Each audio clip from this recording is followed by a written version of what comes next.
What's going on, guys? Been a little while, but been working a lot, getting spring started and stuff. I got tagged by Castro72. Video game weirdness. It was started by another person. Well, you can check the link. Basically, there's 5 questions. Where's the weirdest place I've played a video game? How long have I attempted to repair a console or a computer?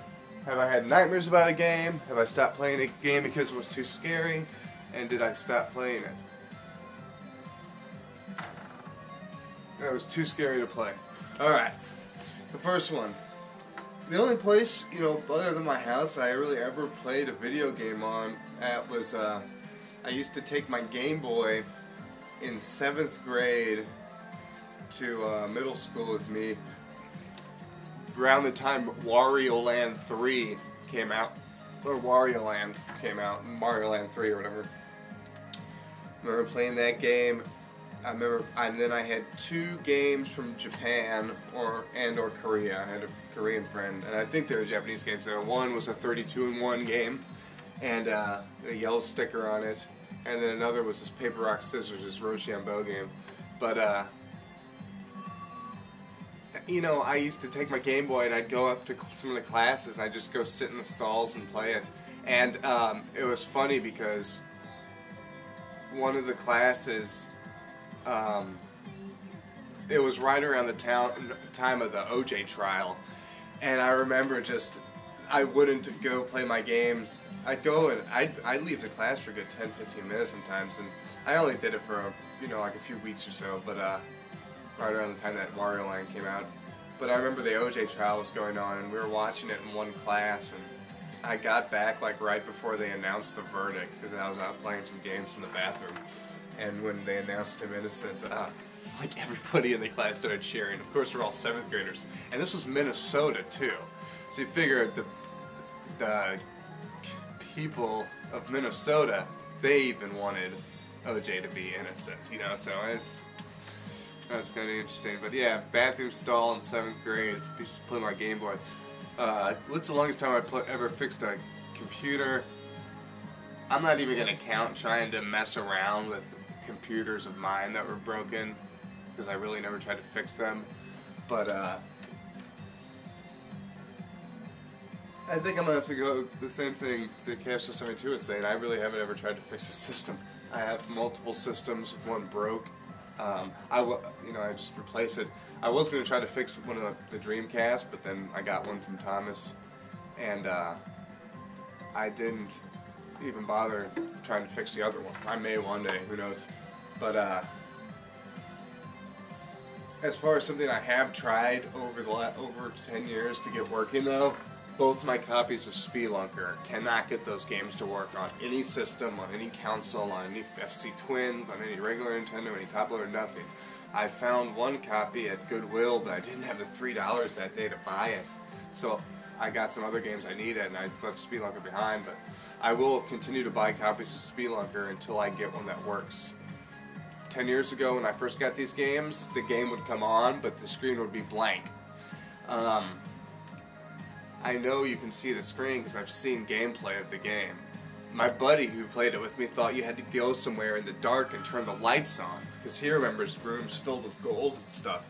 But apparently that was not the case, so we even tried to play this game a lot just without the screen on there, trying to memorize where to jump and stuff, which was obviously not the way to play it.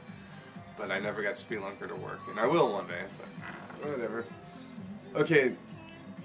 Now, this is a good question. Have I had nightmares about a video game? When I was about 7 years old, 6 or 7, my father bought me, or rented, what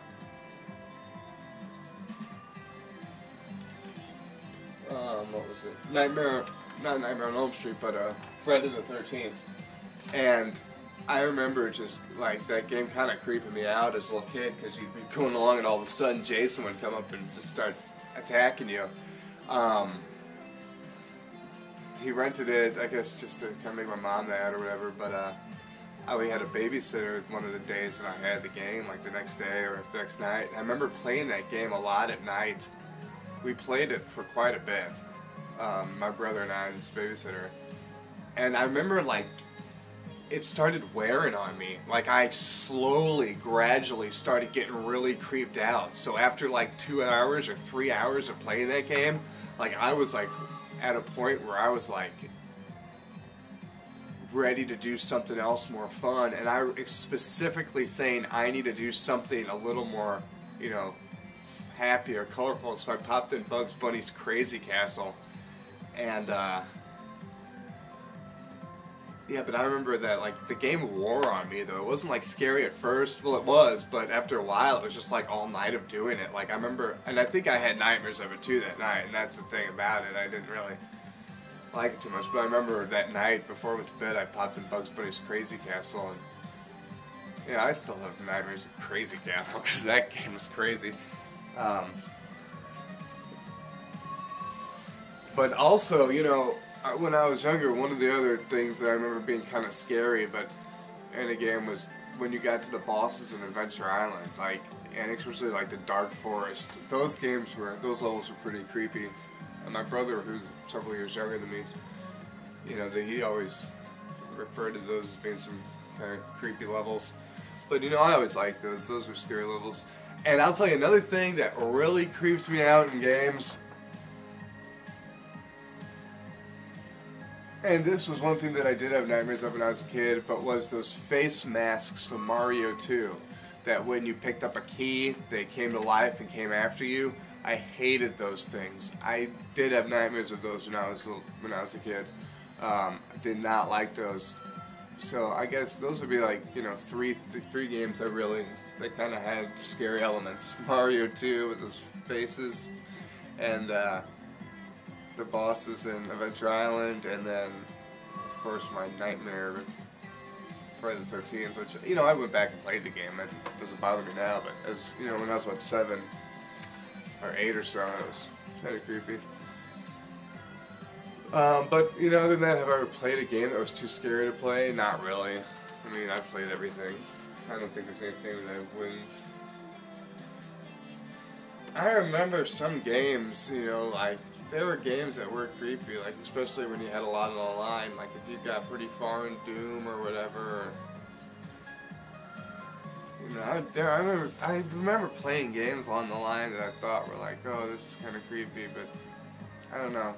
It's been a long time, and at least before I was 10 years old, all my memories are of actually being creeped out by things in video games, but other than that, I pretty much just had fun with it all. But oh well.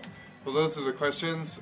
Thanks for tagging me. Yeah, like I said, probably I've been busy lately, so should have some more videos up soon. But I'm trying to get through Final Fantasy 13.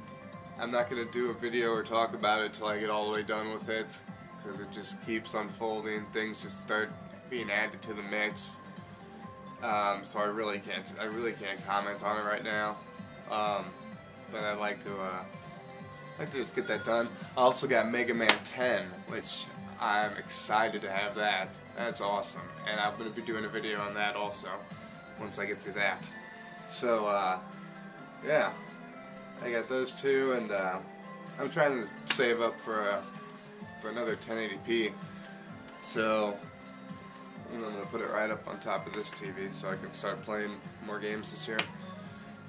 So until then, until I get at least $600 for that, I'm going to try to hold off on Goodwill finds. So until then, you know, I'll just be playing these two games I got, and, you know, I'm going to be doing a 200 sub thingy here soon also, but like I said, I'm in no hurry here because I've got some other stuff I got to do. But anyways, hey guys, thanks for watching, and stay tuned for more. Take care.